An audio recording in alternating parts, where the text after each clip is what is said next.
X-Force number 16 follows up on the mystery of Krakoa's waste infecting the waters around the mutant island, with the Black Ops team of Beast, Sage, Wolverine, Forge, and Quentin Quire diving deep into the oceans to determine the size of the problem. Today I'll answer, why is Beast like this? Who hurt him? Why it's nice to see Quentin Quire survive literally anything. What's up with the King of Atlantis, who we have not seen for a hot minute, and how is he connected to the pages of X-Force, plus theories and predictions for things to come. Hey everybody, I'm Dave Busing, founder and editor-in-chief of comicbookherald.com. You are listening to Krakin Krakoa number 145, this review of X-Force number 16. If you like the Comic Book Herald YouTube channel or Krakin Krakoa, please consider liking, subscribing, sharing, and commenting on the video here. Spoilers for the discussed comics will follow. Writer Benjamin Percy, art by Joshua Cassara, colors by Guru-eFX, letters by Joe Caramagna. We open with infected corpses washing up on Krakoa via a shed tumor, a variety of shed tumors from Krakoa. Created this organic dirty bomb, as Beast and Dr. Reyes call it effectively, and Beast immediately sees heavy weapons opportunities that he can use. This is just the way Hank McCoy operates now. Now, to explore these tumors, Krakoa has seemingly shed without any real knowledge, and reports from both Sage and Doug Ramsey indicate what's releasing from the island is a total unknown, which seems like good news for Moira's No Place, by the way. It'd be interesting if Moira Experiments or something was related here. So Forge, Wolvie, and Quentin get their Jules Verne on and prepped to dive deep. I do love Percy's broing up of Forge throughout X-Force here as well. Guy just wants to have fun, and it kind of makes me just want to hang out with Forge. Now, before diving deep, Quentin gets a visit and kiss from Phoebe of the Stepford Cuckoos, and intriguingly, this seems to give him motivation to actually try to survive a mission, which has been very unlikely in the pages of X-Force so far. Good for Quentin. It's worth pointing out here that we still have virtually no idea what happened to Quentin Quire's body after Zeno and Mikhail Rasputin captured him following their tiny nesting doll assassins Krakoa invasion way back when. I believe that was prior to Ten of Swords.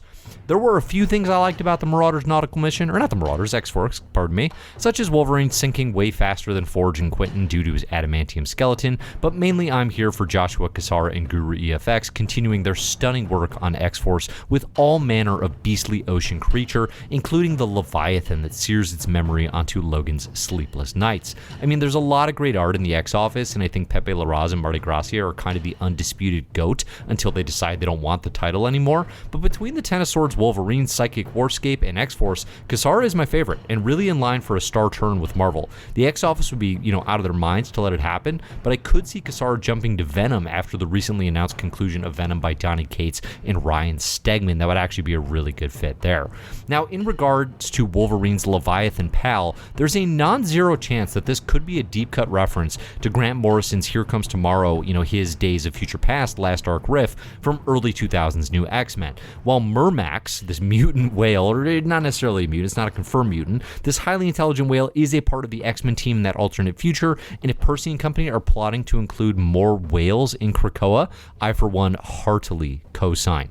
Before the X-Force crew can be overtaken by the monsters of the deep, Namor, King of Atlantis, mutant, and all-around studmuffin, shows up to save the mutants and give them a stern talking to, as only Namor can. Now, Namor has famously refused to ally himself with Krakoa and resents their waste effectively spilling into his oceans, which, fair enough. Apart from House of X and Giant-Sized Magneto, I don't believe we've seen much of Namor from the X-line.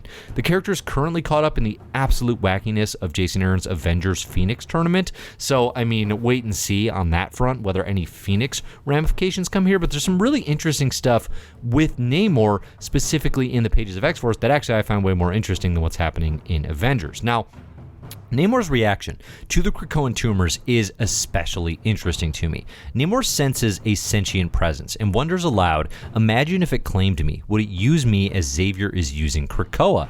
Or is the opposite true? Who is the parasite and who is the host? This is something I've wondered a number of times as well, in that we all sort of assume Professor X and company are in control of Krakoa, but really the sentient landmass and former adversary has their number anytime it wants, right? There were plenty of good reminders in Ten of Swords too, when Krakoa communicates to Doug Ramsey that, like, they don't do stuff they don't want to do, right? Like, if they're not on board, it doesn't matter what the Quiet Council votes for or recommends or suggests. The reality is nobody can make Krakoa do much of anything. Krakoa could potentially be more in control here than we have been led to believe. The question here then really becomes, what sort of power does all of this offer Namor? Is there now an anti-Krakoa of the ocean for Namor to use? And assuming his attempts to use the Phoenix Force amount to failure in the pages of Avengers, does an Atlantean anti-Krakoa merger pose a threat to mutant kind and frankly the rest of Earth? Again, we're still generally in the dark about what exactly Namor means when he tells Professor X to really mean it in asking for his alignment with the New Mutant Nation. I have to assume, Namor's mostly talking about absolute conquest here of the surface world, because that's the mood Namor's been in for a good couple of years in Marvel now, not to mention obviously all the times in his history where that's been the case. It would be cool to see Namor coordinate these Krakoan tumors into some sort of army or base for future conquest, or even for some development of like Atlantean mutants, kind of a concept that we haven't seen explored particularly thoroughly in Marvel landscape. But just seeing Namor be like, okay, I've got access now to this, Krakoa kind of island. I've got the tumors. What can I do with this? Because Namor's plots are going to be different. We just seen, like, he's not going to be a part of the Quiet Council. He's not going to be aligned with Professor X, Magneto, and the likes until something changes, right? Until either their attitude changes or perhaps until they bring him in on like, hey, Namor, have a chat with Moira, right? Like, how about you guys talk and let us know how you feel about all this after the fact? I'd be really interested in seeing Namor set up like a clearer, I don't know, some sort of Atlantean Krakoa type deal that then became a threat to Krakoa. Could be really, really interesting. I was excited to see this character in the pages of X-Force. It was not something I was anticipating because really only Hickman has touched him so far in the X-line. So, I mean, all in all, X-Force, this was a good follow-up, I think, to a storyline that was kind of confounding coming out of the gates of Ten of Swords. Again, I think Josh Cassara and Guru-eFX are absolutely slaying it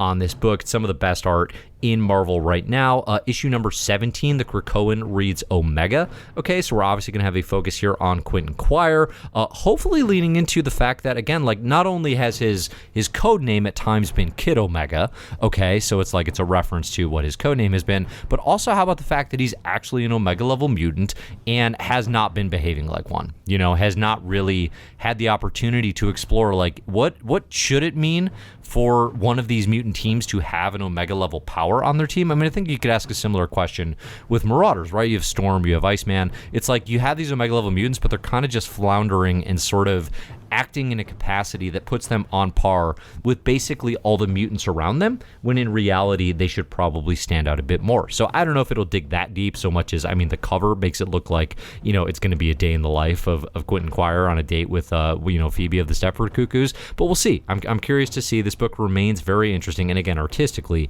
it's been quite brilliant. So let me know, what are your theories? Where are we going with Namor here? Let me know in the comments. I definitely want to hear what you thought of this comic and where you think things might be going in the X-line. X-Force, it just by virtue of like having a Namor thread gets a lot more interesting to me. That's a big piece stemming all the way back to House of X that makes me pretty invested in where this series might be going, because it's got the action and it's got the look, right? And if it brings in ideas like that, all of a sudden I think this book, it has remained interesting. It definitely could take off in a way that I think could be exciting. So thanks for listening, everybody. Ways to support Comic Book Herald if you like these videos or if you like the content over there on the site, you can do so over at patreon.com/Comic Book Herald. All support is greatly, greatly appreciated. I'm Dave. You can find my stuff at comicbookherald.com, at Comic Book Herald on social. Look for Best Comics Ever and My Marvelous Year podcast for more from me. Thanks, everybody, for listening, and as always, enjoy the comics.